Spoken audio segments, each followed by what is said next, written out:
मुख्यमंत्री भजनलाल शर्मा का चुनावी दौरा है आज। आपको बता दें कि खींवसर में आयोजित होने वाली नामांकन सभा को संबोधित करते हुए नजर आएंगे आज सीएम। राजकीय हाड़ी रानी छात्रावास के पास में सलूम्बर में सभा को संबोधित करेंगे। सीमलवाड़ा में भी आज चुनावी सभा है जिसे संबोधित करेंगे मुख्यमंत्री भजनलाल शर्मा।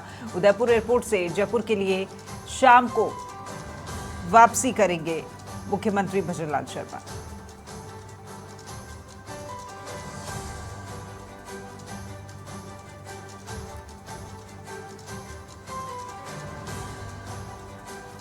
तो राजस्थान विधानसभा उपचुनाव 2024 और आज नामांकन का आखिरी दिन और इसी को लेकर के आज भी मुख्यमंत्री भजनलाल शर्मा दौरे पर रहने वाले हैं।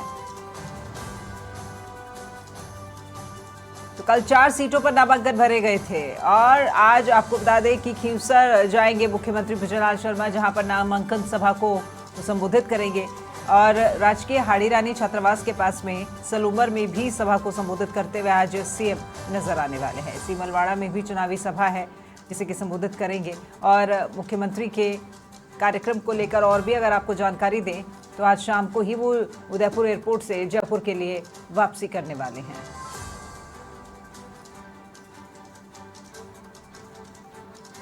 सबसे पहले खींवसर और उसके बाद में सलूम्बर और अंत में सीमलवाड़ा। कल चूंकि 4 प्रत्याशियों ने अपने नामांकन कल ही दाखिल कर दिए थे और आज नामांकन दाखिल करने का अंतिम दिन है। 25 अक्टूबर है आज और आज जो बची हुई 3 सीटें हैं उन सीटों पर भी आज ही नामांकन दाखिल करना है। प्रत्याशी आज अपना नामांकन दाखिल करेंगे इन 3 सीटों से।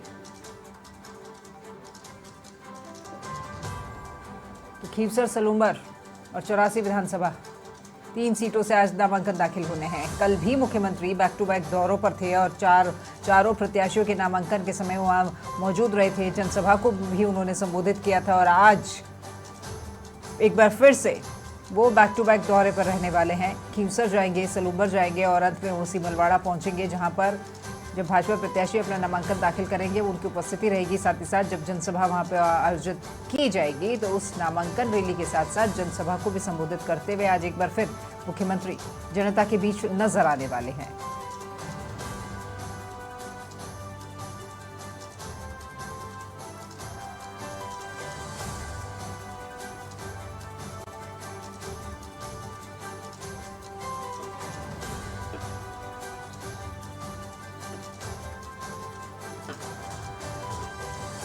मुख्यमंत्री भजनलाल शर्मा का चुनावी दौरा राजकीय हाड़ी रानी छात्रावास के पास सलूम्बर वो जाएंगे। सबसे पहले वो खींवसर के बाद सलूम्बर और सलूम्बर के बाद में सीमलवाड़ा में चुनावी सभा को संबोधित करेंगे आज सीएम।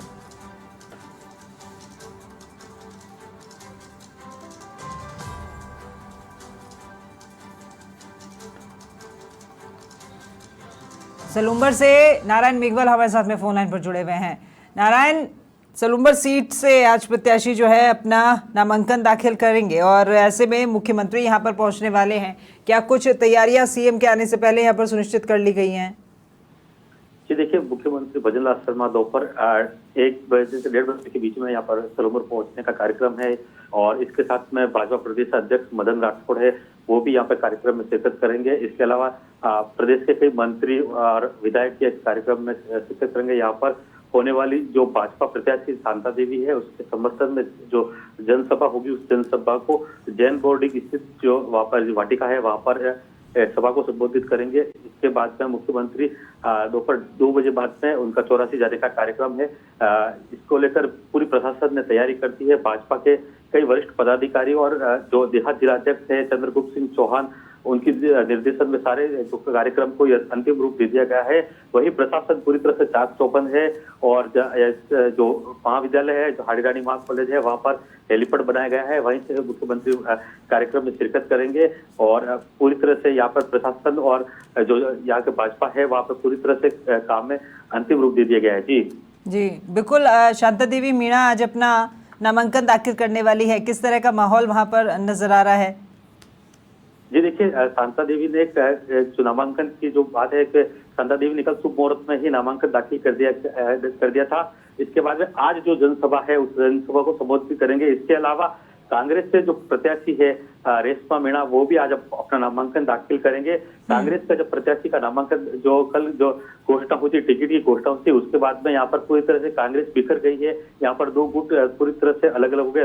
रघुवीर सिंह जो पूर्व सांसद व उदयपुर सराड़ा सलूमर के विधायक रह चुके हैं, वह CWC मेंबर भी रह चुके हैं, उनका एक धड़ा अलग बढ़ गया और रेशमा का भी धड़ा अलग बढ़ गया। यहाँ पर रघुवीर मीणा के भतीजे हैं मुकेश मीणा, जो आज अपना निर्दलीय प्रत्याशी के रूप में नामांकन दाखिल करेंगे। ऐसे में कांग्रेस यहाँ पर पूरी तरह से दो गुटों में बढ़ चुकी है। हालांकि अब जो आला कमान है वो डैमेज कंट्रोल करने के लिए रात से ही लग गया है, लेकिन अब जब स्थिति जब नामांकन दाखिल होने और 31 तारीख को जब नामांकन उठाएंगे तब आगे की वस्तु स्थिति क्लियर होगी। लेकिन अभी जो सलूमर का जो रण है, यहाँ पर सलूमर के मैदान में पूरी तरह से घमासान हो चुका है, क्योंकि जिस समय भाजपा का जो प्रत्याशी घोषित हुआ था शांता देवी, उससे पहले उसी दिन नरेंद्र मीणा ने भी बगावत कर दी थी। हालांकि मुख्यमंत्री भजनलाल शर्मा ने उनको चार्टर प्लेन से जयपुर बुलाया था, वहां पर बातचीत की, उसके बाद उनको समझाइश करने के बाद में वो मान गए। लेकिन कांग्रेस जो है अंतिम समय तक अपने जो धड़ों में बटी रहती है, वह गुटबाजी यहाँ पर कांग्रेस को साफ सुथरी दिखाई दे रही है। कल भी जहाँ भाजपा भारत आदिवासी पार्टी से जितेश कुमार कटारा है, उन्होंने भी अपना नामांकन दाखिल किया। तकरीबन 2 से 4 हजार के लोगों के आसपास में अपना जो शक्ति प्रदर्शन किया था, उसके बाद में यहाँ पर नामांकन दाखिल किया। ऐसे में सलूमर में जो अभी है चतुष्कोणीय मुकाबले के प्रबल आसार है, लेकिन यदि कांग्रेस एन वक्त पे यदि डैमेज कंट्रोल हो जाता है तो त्रिकोणीय मुकाबला होगा। जी, डैमेज कंट्रोल करने की तो शुरुआत अभी करनी होगी, जैसा कि आपने बताया। तो देखिए, कल तो एक इस्तीफा भी भेजा गया था कांग्रेस पार्टी को, क्योंकि साफ तौर पर नाराजगी जताई गई है कि जिसके कारण एक दिग्गज नेता हारे हैं रेशमा के कारण, और उन्हें इस बार कांग्रेस ने टिकट दे दिया, तो उसको लेकर के इस्तीफा भेजा गया था। और साथ ही साथ वैसे बीजेपी तो कहीं ना कहीं नारायण इस बार अपने आप में आश्वासित होगी, क्योंकि अमृतलाल जी के बाद में उनकी पत्नी को ये मौका दिया गया है, तो इमोशनल कार्ड तो बीजेपी ने भी खेला है। देखिए, बीजेपी पूरी तरह से आश्वस्त यूं है कि बीते 3 चुनाव में बीजेपी लगातार यहाँ पर मैंडेट देकर तीनों चुनाव जीती है। जहां पर 2018 की बात करूं तो 24,000 से अधिक मतों को लेकर अमृतलाल मीणा जीते थे। तो 2023 के चुनाव हुए थे, 2018 के चुनाव के बाद 2023 के चुनाव हुए थे, उसमें 14,000 के आसपास अमृतलाल मीणा ने लीड ली, क्योंकि यहाँ पर त्रिकोणीय मुकाबला हो गया था। यहाँ पर भारत आदिवासी पार्टी जो आगे थी, भारत आदिवासी पार्टी के आने के बाद में यहाँ पर 51,000 वोट जो थे वो भारत आदिवासी पार्टी लाई, यहाँ पर सबको चौंका दिया था।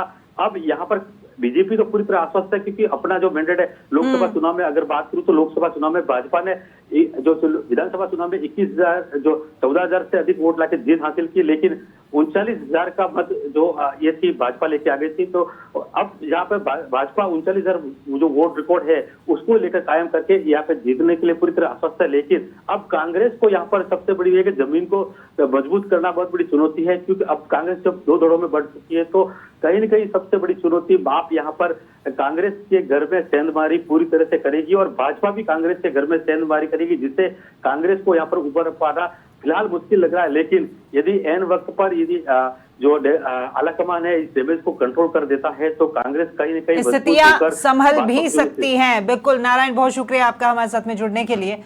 इसी बीच रुक करते हैं खीवसर का। कमल किशोर सहयोगी हमारे साथ में फोन लाइन पर जुड़े हुए हैं। कमल, आपसे जानना चाहेंगे, रेवत राम डांगा जो कि खीवसर से इस बार भाजपा के प्रत्याशी हैं, आज मुख्यमंत्री भी वहां पर पहुंचने वाले हैं, किस तरह की तैयारियां सीएम के पहुंचने को लेकर के, क्योंकि जनसभा को भी संबोधित करेंगे वो?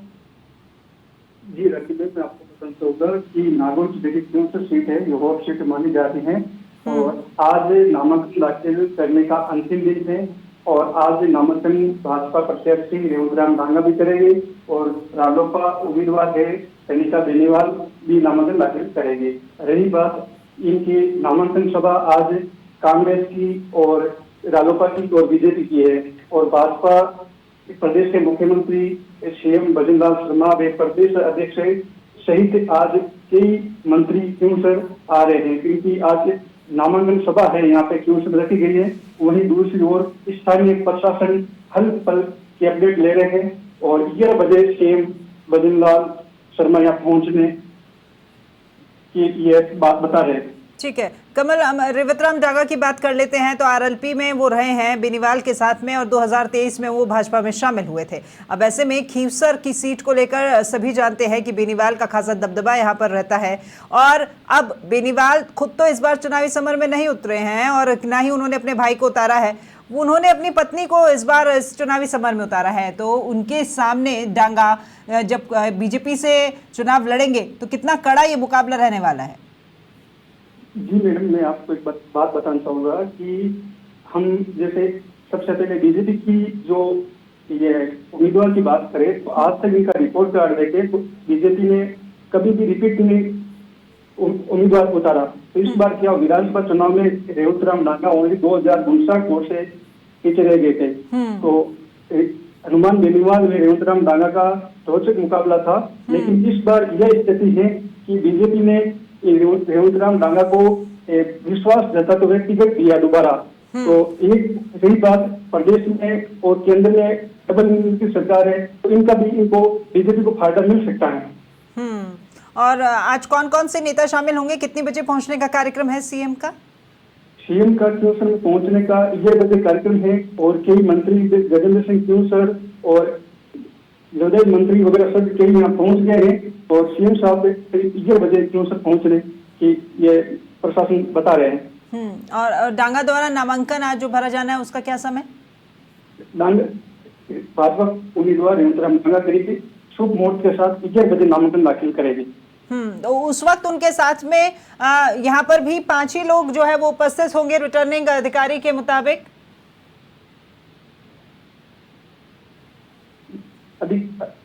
प्रशासनिक अधिकारी ने बताया कि भाजपा के उम्मीदवार रेवतराम डांगा करीब 11 बजे समथिंग वहाँ नामांकन दाखिल करेगी। और यही बात डांगा जी के साथ प्रदेश के चिकित्सा मंत्री गजेंद्र सिंह क्यूसर और जो पूर्व मंत्री अपने सांसद है ज्योति मिर्धा और सीआर साहब वगैरह सब कई मंत्री के साथ नामांकन के दौरान देखने को मिलेंगे। ठीक है, बहुत शुक्रिया कमल आपका हमारे साथ जुड़ने के लिए और इस तमाम जानकारी के लिए। अब रुक करते हैं हमारे सहयोगी गुणवंत कलाल जो कि 84 से हमारे साथ में फोन लाइन पर जुड़े हुए हैं। गुणवंत, आज मुख्यमंत्री आने वाले हैं और बीजेपी ने यहाँ बात करें 84 विधानसभा सीट की तो यहाँ जो बीजेपी से प्रत्याशी है ननुमा, उनका जो नाम है वो सबसे अंत में घोषित किया है। क्या कुछ तैयारी फिलहाल सीएम के आने को लेकर के और क्या परिस्थितियां वहां की? बिल्कुल, 84 विधानसभा उपचुनाव को लेकर भारतीय जनता पार्टी ने कल जो पंचायत समिति सिमड़ा के प्रधान है कालीलाल नंदुमा के नाम की घोषणा की थी, जिसके बाद कार्यकर्ता में खुशी का माहौल बन गया था। वहीं आज नामांकन का आखिरी दिन है, ऐसे में तीनों प्रत्याशी कांग्रेस से महेश राउत, भारतीय जनता पार्टी से प्रधान कालीलाल नंदुमा, वहीं भारत आदिवासी पार्टी से अनिल कटारा नामांकन दाखिल करेंगे। वहीं भाजपा प्रत्याशी कालीलाल नंदुमा के समर्थन में आज सीएम भजनलाल शर्मा भी जनसभा को संबोधित करेंगे। उसके लेकर यहाँ पर भाजपा के बड़े नेता सुबह से ही युद्ध स्तर पर तैयारियों में जुटे हुए हैं। कितने बजे पहुंचने का कार्यक्रम है सीएम का और कौन कौन दिग्गज नेता यहाँ उपस्थित रहेंगे? आज सलूमर जाएंगे, सलूमर से वो विशेष हेलीकॉप्टर से यहाँ 2 बजे सिमड़ा जो एसडीएम कार्यालय है उसके पास ही हेलीपैड बना गया है, वहां पर पहुंचेंगे, जिसके बाद वो सभा स्थल पहुंचेंगे और सभा को संबोधित करेंगे। तो नामांकन पहले ही दाखिल कर दिया जाएगा? हाँ, फिर बताना चाहूंगा मैं जो प्रत्याशी है प्रधान कालीलाल नंदुमा, उनसे आज सुबह मेरी बात हुई है। उन्होंने बताया कि उनका जो आज नामांकन मुहूर्त है वो 12:15 बजे है, तो वो अपने समर्थकों के साथ में वो नामांकन पहले दाखिल कर देंगे, इसके बाद सीएम की सभा होगी। क्या लगता है आपको गुणवंत कि इस बार ये जो मुकाबला है, ये त्रिकोणीय मुकाबला कितना कांटे का रहने वाला है? क्योंकि बाप पार्टी का जो दबदबा है उस क्षेत्र में खासा है और दिनों दिन बढ़ता ही जा रहा है। बीजेपी की भी चिंता अलग है। कांग्रेस की बात हो रही थी कि किसी भी तरह का कोई गठबंधन बाप से या फिर आरएलपी से नहीं, कांग्रेस इस बार अपने दम पर ही चुनाव लड़ रही है। तो क्या सियासी गणित वहां की? यहाँ पर 84 विधानसभा उपचुनाव जो है इसमें त्रिकोणीय संघर्ष कड़ा रहेगा। मैं बताना चाहूंगा भारत आदिवासी पार्टी में फूट लगातार दिखाई दे रही है। पहले प्रदेश सह संयोजक है जो ज्योति प्रधान पति है पोपटलाल खपरिया, वो उन्होंने नाराजगी जताई थी, जिसके बाद बड़े नेता उनकी दीवार पर पहुंचे, उनको मनाया। लेकिन वहीं चिखली से प्रधान मंत्री बदामी लाल ताबियाड़ है, उन्होंने कल नई दिल्ली के रूप में नामांकन दाखिल किया है। ऐसे में जो भारत आदिवासी पार्टी के राष्ट्रीय अध्यक्ष मोहनलाल रौत ने बदामी लाल जो जिसने निर्दलीय नामांकन दाखिल है उसको बर्खास्त निष्कासित कर दिया है। वहीं कांग्रेस की ओर से युवा चेहरा सातरपुर सरपंच महेश रौत को मौका दिया गया है। हालांकि यहाँ पर कई दावेदार था जो कड़ी टक्कर दे सकते थे। हाईकमान ने कांग्रेस की ओर से युवा चेहरे को तवज्जो दी है।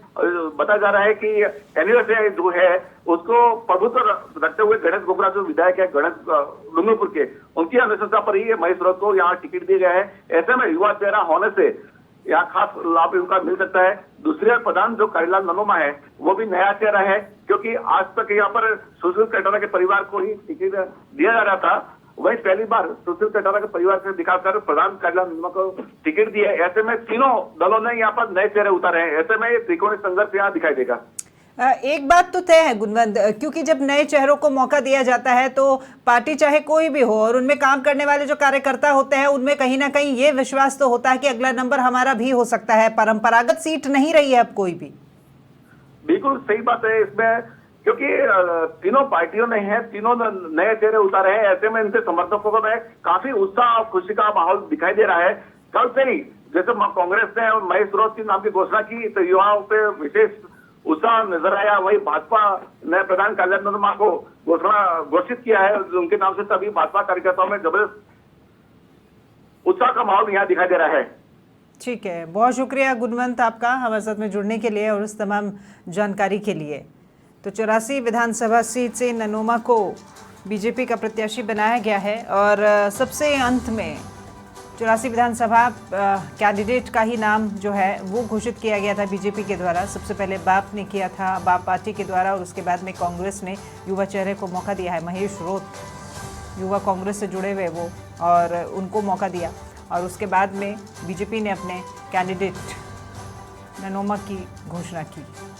तो आज मुख्यमंत्री लगातार बैक टू बैक दौरों पर रहेंगे। 3 विधानसभा क्षेत्रों में ये प्रत्याशी जो कि अपना नामांकन दाखिल करेंगे। हालांकि शांता देवी अपना नामांकन कल ही दाखिल कर चुकी है शुभ मुहूर्त के अनुसार। खीसर से डांगा और 84 विधानसभा सीट से ननोमा जरूर आज अपना नामांकन दाखिल करेंगे। मुख्यमंत्री के पहुंचने से पहले ही वो अपना नामांकन दाखिल कर चुके होंगे और उसके बाद में यहाँ पर जो नामांकन रैली और साथ ही साथ जो जनसभा आयोजित की जाएगी उसमें उपस्थित होंगे मुख्यमंत्री भजनलाल शर्मा और वोट अपील ज़रूर उनके द्वारा यहाँ पर देखने को मिलेगी।